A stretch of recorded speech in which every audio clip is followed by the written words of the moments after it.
You're listening to the Productive Therapist Podcast, the world's greatest and most brilliant resource for busy therapists who'd rather be laying on a beach in Hawaii. Every week we share helpful tips on where to put what, how to do this, that and the other, and the best way to get your ducks in a row. And now here's your host, licensed therapist, head nerd, and productivity Yoda, Uriah Guilford. Hi there, this is Uriah. Thanks so much for tuning into the Productive Therapist Podcast. Today, I'm really excited to share this conversation with you that I had with my old friend, Figs O'Sullivan. Figs is the creator of the Empathi group psychotherapy practice. He's also Chief Empathy Officer, husband, dad, wounded healer, and he was featured on NPR's All Things Considered as a champion for healthy relationships. Figs' life mission is to help couples feel more connected. Please enjoy my conversation with Figs O'Sullivan. Figs, welcome to the podcast. Thanks for having me on, Uriah. Good to see you. Yeah, it's really exciting to talk to you. It's been a little while since we checked in last. I know, especially like actually face to face, right? Seeing your face is, it's been a long time, although you don't look a day older than whatever it is, 2 or 3 years ago or more. You as well. So here's a little bit of trivia, fun fact. Do you remember when we first met and how long ago that was? Well, I know I was an intern at Catholic Charities, so I'm so bad at time. I mean, it must be 10 years ago, 11 years ago, or 12. Yeah. It's quite a while. 2011. Right. Wow. The only reason I know that is because I'm not great with time either, but Gmail is, Google is good with time. So I searched it up and I found the original email you sent to me in 2011 because you were being supervised by somebody that I had gone to grad school with. Yeah. And you were working on starting a private practice as a pre-licensed therapist. And yeah, that was like 11 years ago. Amazing. Unbelievable. In some ways it seems so long ago. And then in other ways, it's kind of hard to believe that I've only been a therapist for 11 or 12. You know what I mean? Sometimes I go, oh my God, it's like, that's so long ago. And then, I'm like, wow, this is only 11 years. Yeah, it's amazing what has happened since you and I first met, really. It is. Over email. For both of us. For both of us, exactly. Yeah. So when you reached out and asked if we could talk on the podcast, I was like, yes, 1,000%, because you have a very interesting story that's not, I think it's uncommon in our field, kind of where you came from and what you've accomplished and how you think about therapy as well as business. So I was like, yes, let's talk about all those things. Yeah, and that our paths you've been so helpful to me throughout the whole thing, right? Because I don't know if I have any strengths that you don't have, but you definitely have strengths that I don't have, right? Like, the idea, like the whole business administration and organization is my weakest part. So like you've just helped me so much through all of the kind of step ups, from being like an intern trying to get started to, and then of course the big leap from like, I wanted to start a group practice, but didn't want to deal with the admin. Mm-hmm. Like it's very hard to see how I was going to do it without kind of your guidance at that point in my journey. Yeah. So thank you. I'm glad that worked out. Of course. Yeah. And just to set the record straight, you have plenty of strengths that I don't have. And so, and also I just want to publicly say that thank you for the ways that you've encouraged me and pushed me. Because I was looking through my email and I found one where you said, I would be happy to be your first coaching client. I was like, oh my gosh, that was like way before I was even considered myself a coach at all. Right. Yeah. Yeah. Well, look, and I also remember you weren't into being, I might be wrong about this, but like even this show, right? The podcast show, right? You didn't want to be the voice or out there in front of people. So, I mean, well done. I'm glad I had small little influence. Well, one other thing too is that you were one of the first productive therapist members, one of the first practices that we supported, and you had a huge influence in that way. And so that I seriously can't thank you enough for that. Well, that's part of why I wanted to talk to you. Again, that was so helpful for me. The time I spent working with you and your team was incredibly helpful, and And so, yeah, I thought it just made sense that we touched back, and hopefully it would be valuable for other people, because I'm imagining there are more therapists out there like me that admin, surprisingly, is not their favorite thing to do. Right. And so just like, and then you and a company like yours, Productive Therapist, that's what it, right? Productive Therapist? Yeah. Would be an immense help to get them like going, in that direction if they choose to. Definitely. That's what we're all about. Brilliant. So I think it would be cool to start with a little bit of your background and your story, if that's okay. Because I think that would be super interesting for people and lots of things to learn.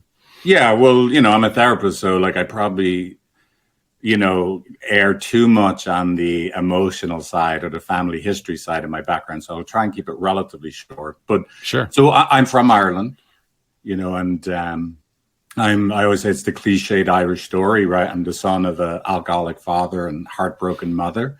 And the one gift that alcoholism gave to my family is all of us went on to become therapists. Like literally my dad, my mom, my sister.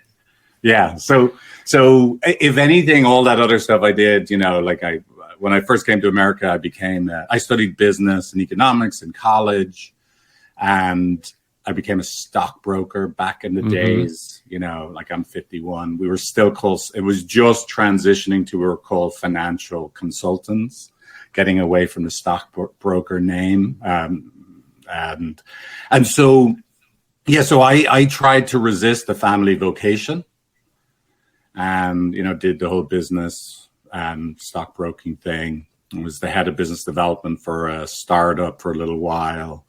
And then eventually I found a program that would let me be a therapist by going on the weekends and 2 full weeks a year. And so that's how I finally made the jump to become a therapist, that I could keep working, because I was scared of not having money and having debt. So I paid for college as I went. Okay. And it was just one stand, probably around that 2010, 2011. I remember when I sat with my first client, that's when I was just, this is it. I know for a fact this is what I want to do now. And I went full on. That's why I'm reaching out to you.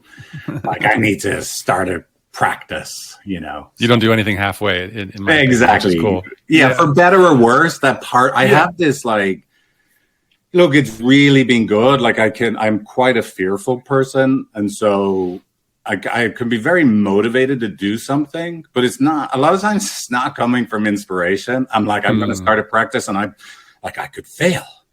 And so I'll then work till 2 a.m. because I'm terrified of failing. Right. So it's not necessarily, don't know if it'd be an admirable thing. But yeah, so I was really scared of failing. Like when I when I wanted to start a private practice, it was a big motivator. That makes sense. Yeah. If you don't mind me asking, when you were a stockbroker, financial advisor, consultant, what was it that pushed you over the edge to be like, you know what, I think I want to really consider this other option, this other career option? What did that for you? Well, so if anything, I would say, look, I went to private schools in Ireland. I was always the poor kid among rich kids.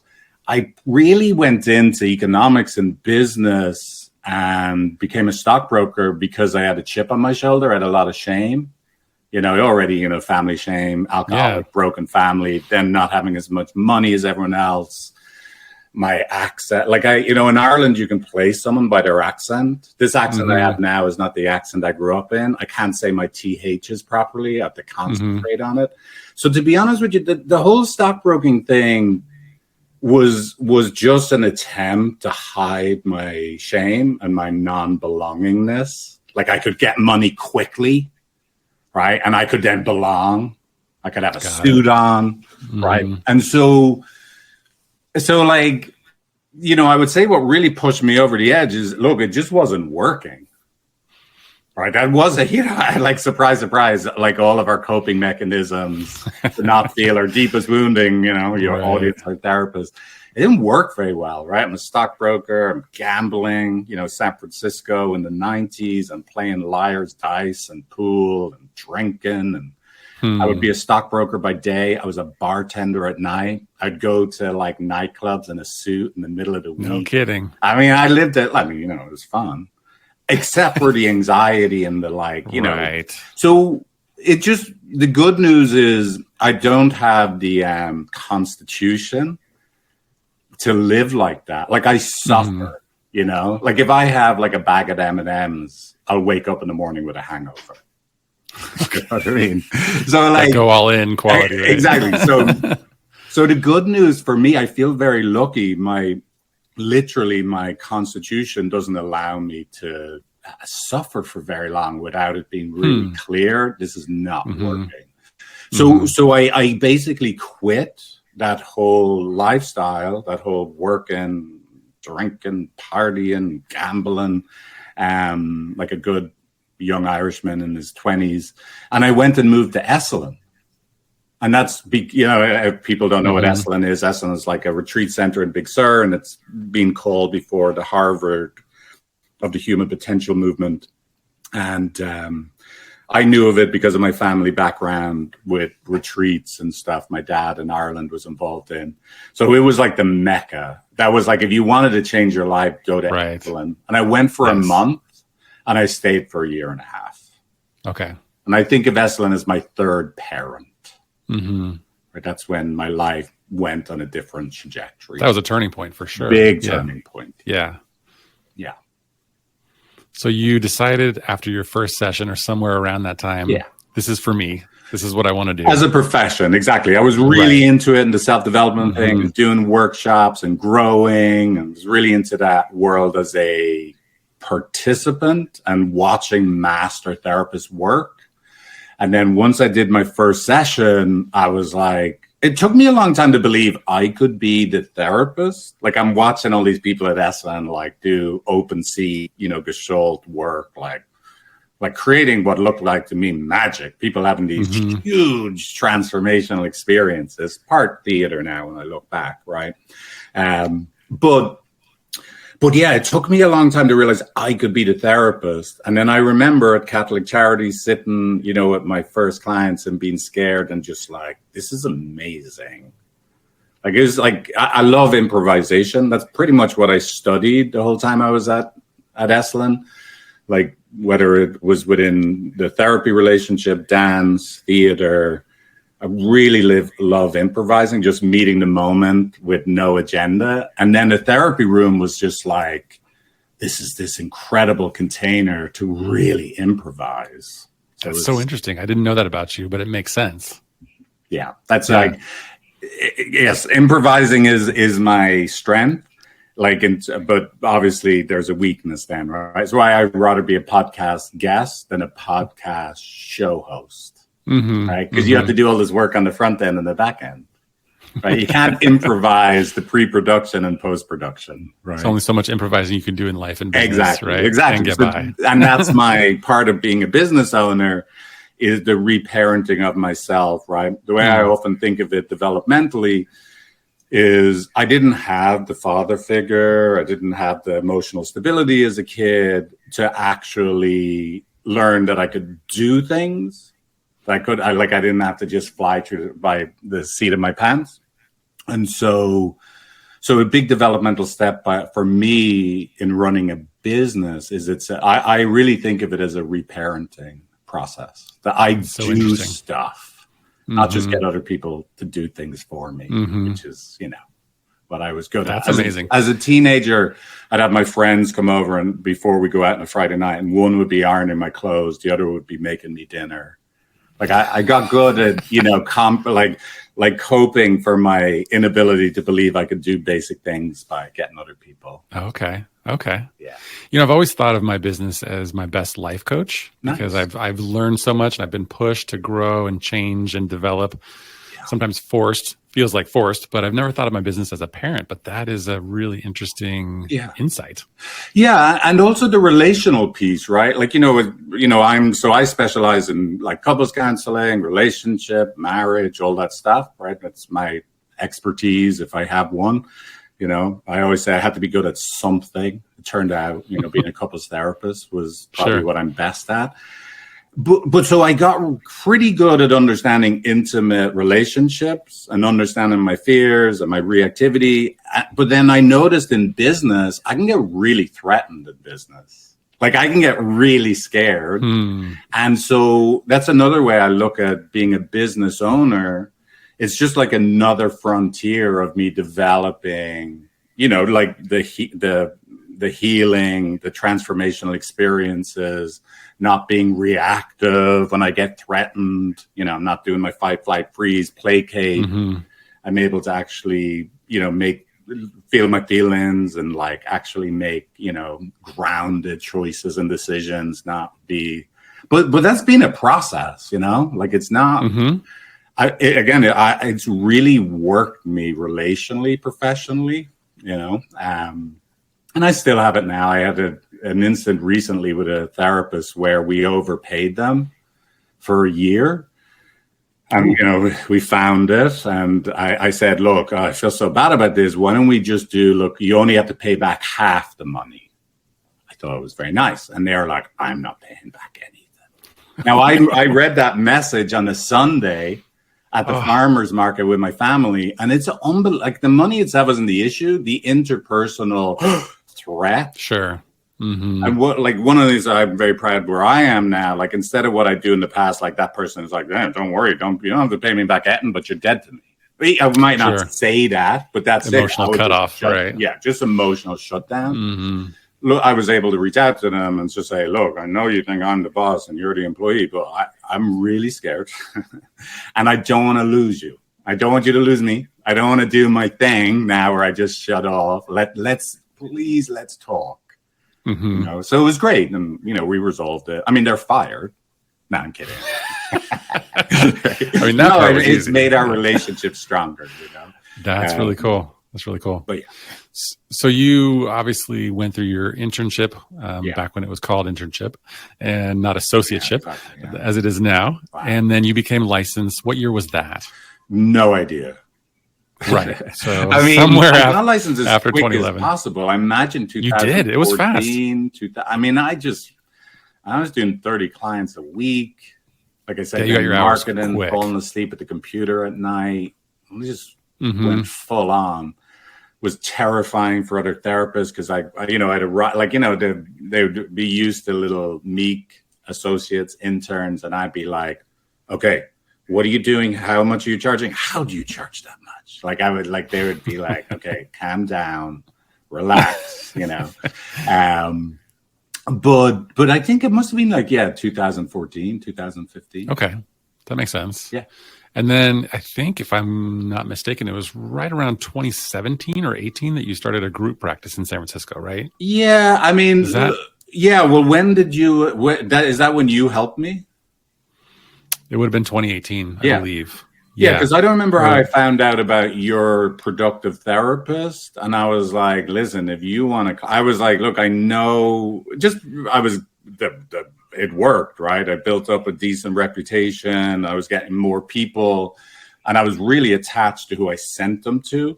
You know, like I wanted to make sure they got help. For a while, I was just giving to the emotionally focused couples therapy community. I was just giving all the excess leads. I would just put who wants clients, and I would just send people clients. I mean, when I say clients, like I wouldn't, you know, I'd refer to the prospective client to them. And I knew I wanted to set up a group practice, but I was really daunted by the administrative tasks. And it just, you and I checked in, and you wanted to start, you know, the productive therapist. And I'm like, oh my God, this is like a match made in heaven.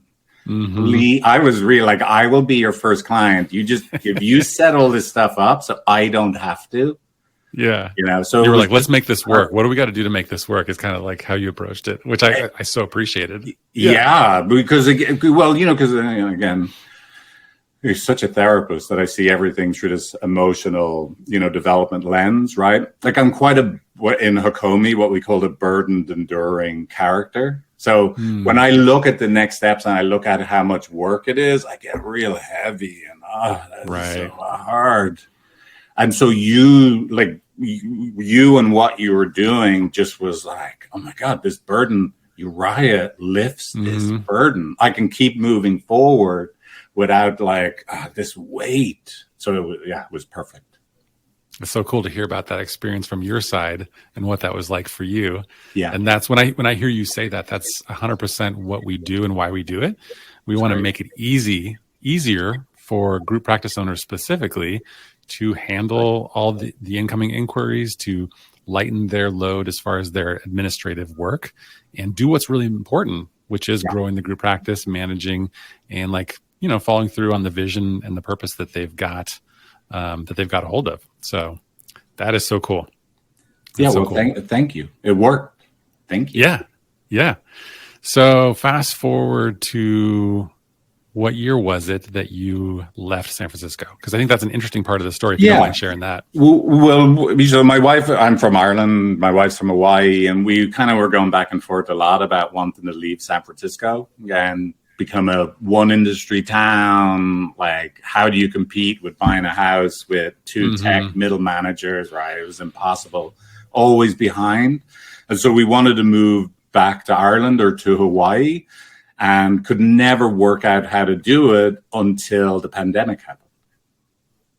Right. And then all of a sudden, because we were always trying to do experiments, what if we went to all telehealth? Would it work? And even we even experimented it. I'll fly back to San Francisco 10 days a month. We'll live in Hawaii and I'll go back to San Francisco 10 days a month.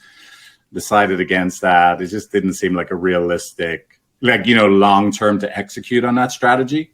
And then all of a sudden, as awful as the pandemic has been, we definitely had our losses. One of the silver linings was now everything was telehealth, is all online. And I think, by July 2020, we just picked up and moved. And we said we'd stay for a year.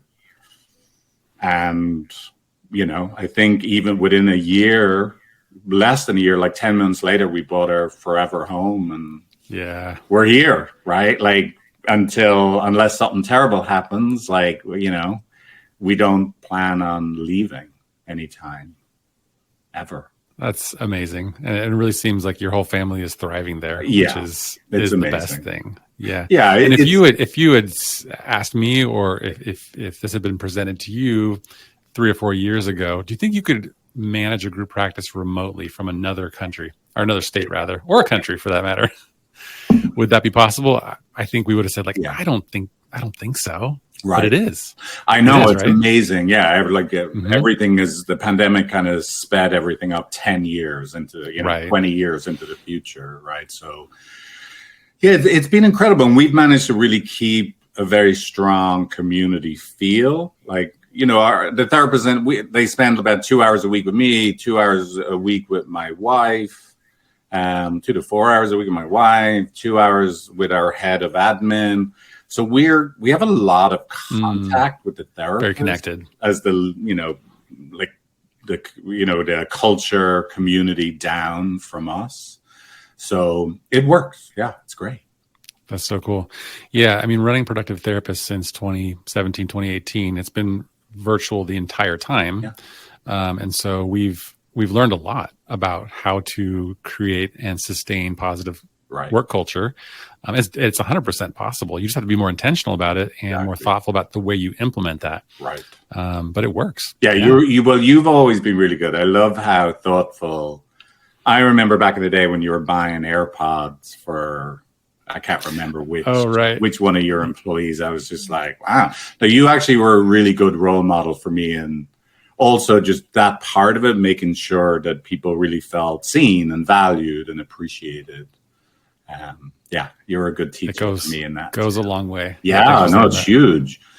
By the way, the other thing but one benefit of living here in Hawaii, I shouldn't really say this. I don't want everyone from California to come. But once you get here, you want to shut the borders, the airport down. I'm kidding. But the time difference is awesome, especially as a couples therapist, because I still see clients. I don't, just run the business. I don't think I'll ever stop seeing clients. Like my dad still sees clients at 79 years old. Wow.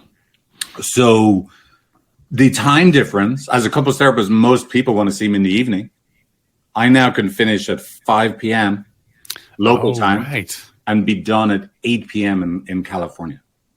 Like for half the year, amazing. And then it's 2 hours difference the other half of the year. But that has been, so I can do activities like a normal person, like a 9 to 5 person. Like I can go, like, you know, I've gotten into ocean paddling, like outrigger canoeing. It's my big passion at the moment for the last few years. And I just love it. And I can actually get out on the water at 5:15 p.m. and work till 8 p.m. It's incredible. Did you plan that, or was that a happy accident? Didn't think about it. That was actually, there were so many things I thought about. That was like a cherry on top. I'm like, this is amazing. This is great. That's cool. I have a friend who actually used to work in my group practice, and then he went out on his own, and he went with his family, and they traveled and lived in Portugal and in France for over a year, and he continued to see his clients in the States. But the time difference was not beneficial. Very challenging. Yeah, we've looked at that. One of the biggest things about, like, if we move to Ireland is the time difference. And the getting up, doing clients in the middle of the night or 5 p.m. to 10 p.m. One could make it, this is the way I often think about it. I'm going to do it, but how are you going to execute on it day after day, week after week, month after month, year after year? I don't think that's a sustainable lifestyle. At least for Doesn't me. seem like it. Yeah. Not for most people. Right. Yeah, for sure. Yeah. I'm so glad that's worked out for you. I couldn't be happier, honestly. It's been unbelievable. I really, sometimes I feel guilty because the pandemic has been so hard for so many people. And again, we had our losses too. And it's just, we're living the life that we dreamed of, literally living our best life. My wife and I look at each other every day, and we're like, can you believe this? You know, we're just mouthing to each other, this is amazing. How is this happening? You know, sometimes I literally say, like, did I die and I'm now in some other, parallel universe? I still, like, this morning woke up, I didn't sleep well, feeling a bit groggy. Like, don't get me wrong, I'm not like skipping every moment. Sure. But life is, as good as it could have imagined. I have a question for you about that. Yeah. Before we wrap up, like, it seems to me that a lot of therapists, maybe because we're in sort of a caretaking role and we're kind of trained to be available and present for the needs of others versus ourselves necessarily, that it can be hard for us to dream bigger and figure out, like, how could I live my most ideal, richest life? Rich in the sense of not just money, but time and freedom. What's my question with that? What do you think is, how can therapists overcome that when they have barriers that they think, whether it's geographical or otherwise? How do we overcome that? Yeah, well, look, here's how I did it, to be honest. Again, not that dissimilar to the change from why did I give up being a stockbroker and actually, go on this other life path of becoming a therapist, is suffering. It just wasn't working. And once I became a therapist and got so driven, and then, became married and a dad and so driven to succeed and provide, the way I often look at it, I was just taking withdrawals from my self-care bank account for 8 or 9 years. And, that is not sustainable. My last year or two in San Francisco with 2 small kids, I was getting sick a lot. Like, it's bad. It's bad when your clients are coming in. They're like, Figs, should you go see a doctor? Like, I was missing like a couple of weeks a month, for 6 or 7 months a year. Like, so look, I just knew that I had to change my lifestyle. I couldn't keep going the way I was going. Like, and this is like, it's not like I was doing anything crazy other than I was just working too hard, which is crazy. And so that was suffering was the main motivator. The other thing, and there were 2 things that I thought would be interesting that most therapists probably don't talk about. If you have a moment, that I wanted to share is is, look, because of my background in economics, what do I do with my free time? Like I listen or watch content about rugby and, and Bitcoin. Nice. Right. So I think I told you before, like, Bitcoin is my treasury asset, both for personal and business. Right. And it's changed my life. Right. It's changed our life.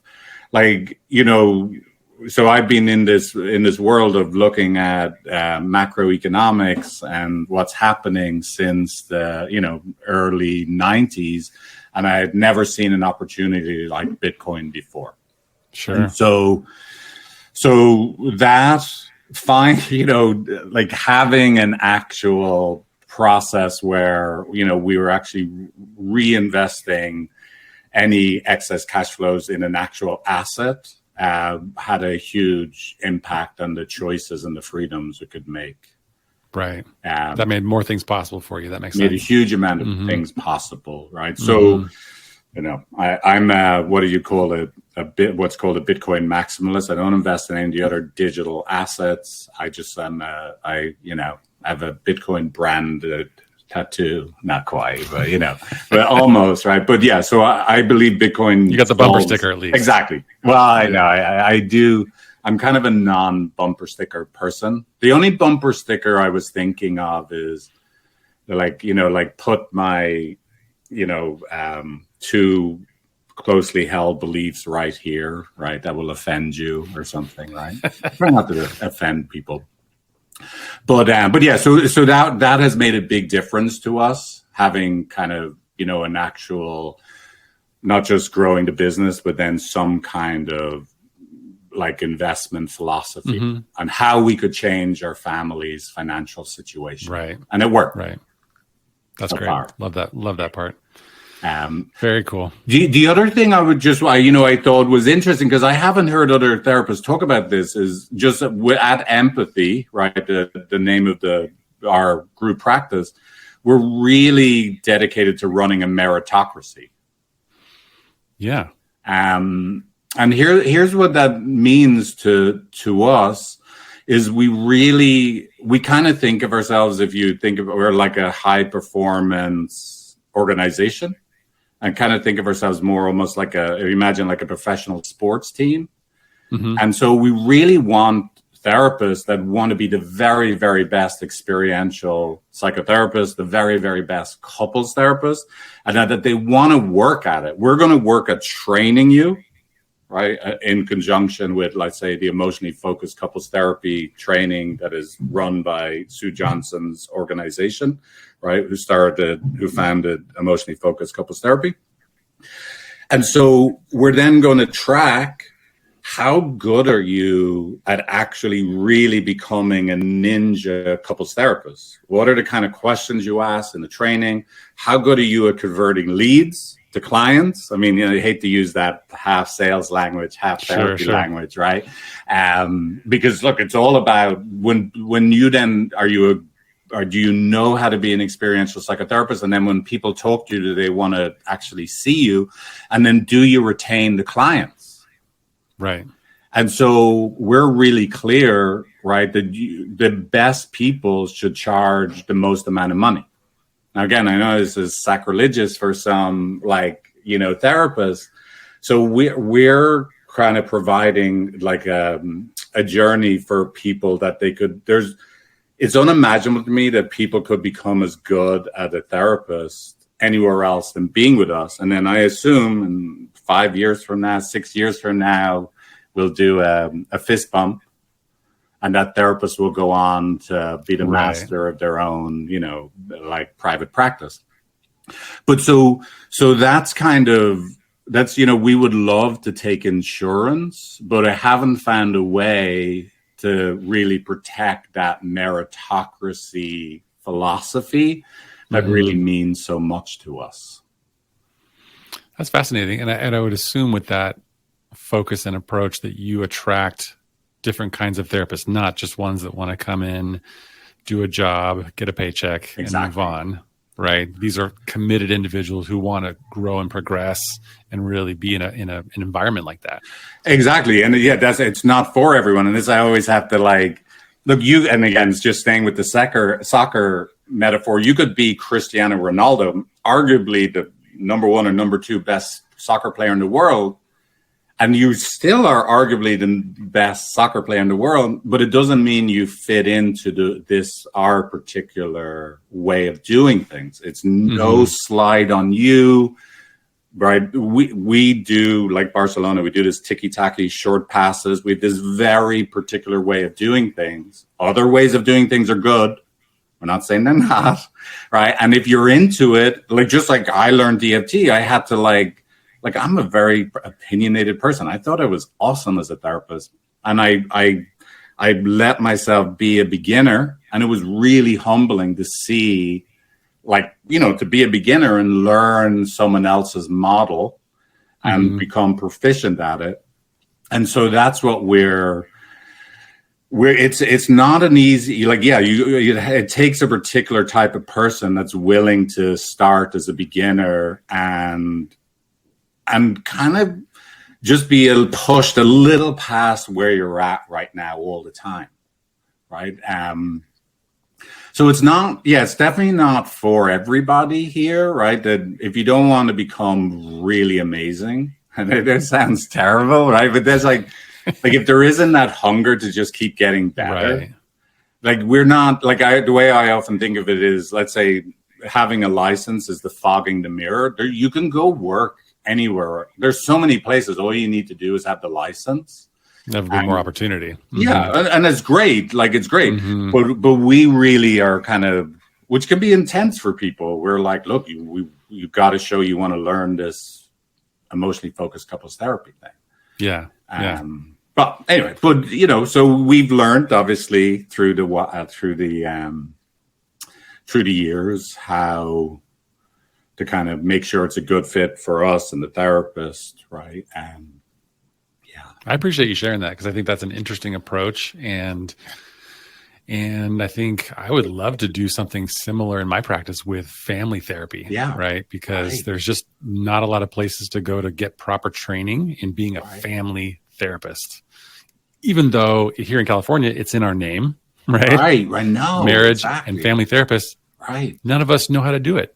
Almost. No, come here. You're right. I don't. By the way, clear. By the way, it's really good. One good thing of this, by the way, I refer families to you. By the way, thank you for mentioning that right now, because we don't have someone like, and you would think it's like I've done family therapy training, but I really get it's definitely not something I do, and I don't know how to train other people to do it. I'd much rather refer out when it's not inside of our wheelhouse, right? You know, right. It's definitely a relational type of therapy, of course, but it's different than couples. It's a different skill set. Yeah, it is. Yeah. No, So, but that's very interesting. But yeah, well, I'm happy to share with you how we run it, like a kind of a training institute inside a group practice, if ever you want to. I would love to hear about that at some point. Yeah, that'd be cool. Very good. Well, I really appreciate you coming on the podcast. And of Thank course, you for having me. Yeah, we'll put all your links in the show notes, but it's empathi.com. Empathy with an I on the end, not a Y. With an I. Couldn't afford empathy with a Y on the end.com. Is that being used, by the way? Just curious. I remember, I haven't checked now, but back in the day when I actually reached out to the guy that had empathy.com. It's probably it was Elon Musk or someone. They were just, no, I have plans for it. But okay, he's probably like waiting for some, Coca-Cola or someone to buy it from him. You know what I mean? I did find, a funny side note, I did find a domain that I really wanted, and it's being parked. Yeah. And the person who owns it will sell it for $1,800, which actually is not bad. Doesn't sound that bad. I mean, depending on what you're going to do. Right. It's not that bad. Well, I spent $2,000, I don't mind, on empathy with an I in the end.com. In retrospect, I mean, I've made the whole brand around it. Well, it's worked out. Yeah. But I don't know whether I'd advise people, like, you know what I mean, to do what I did. I don't know if you really need to buy a URL when you're starting off. But maybe not the first thing, exactly, but, being able to stand out in any industry is obviously it important. helps. So Exactly. your empathy with an eye.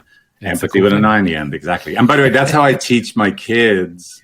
They're not going to remember it like, the figs at empathy.com, empathy with an eye in the end, not a Y in the end. They kind of can remember that better than the numbers. Right. That's great. Yeah. Love it. Cool. Well, thanks so much again. And we'll talk to you soon. So good to see you, Uriah. Thanks for having me on. Bye.